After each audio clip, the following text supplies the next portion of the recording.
Are you tired of chasing the same crowded stocks? What if I told you there's a way to find hidden gems that could skyrocket your portfolio? I am talking about illiquid stocks. Yes, let's talk about how to find them now.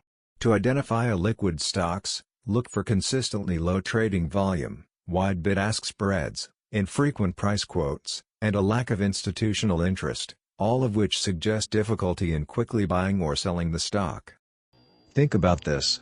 Investing in stocks in your early years is an exciting journey, and choosing fundamentally sound but illiquid shares can be a smart move. Because illiquid stocks often fly under the radar, meaning fewer investors are chasing them right now. This can lead to lower prices, giving you a chance to buy in before they gain popularity.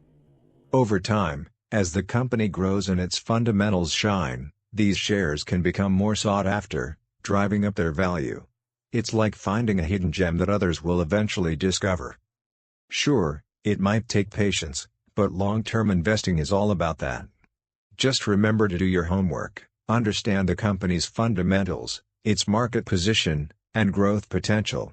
With a solid strategy, those illiquid shares could turn into your best assets down the line. So, embrace the journey, stay informed, and watch your investments flourish. Thanks for watching the entire clip. Come back for more. Have a great day!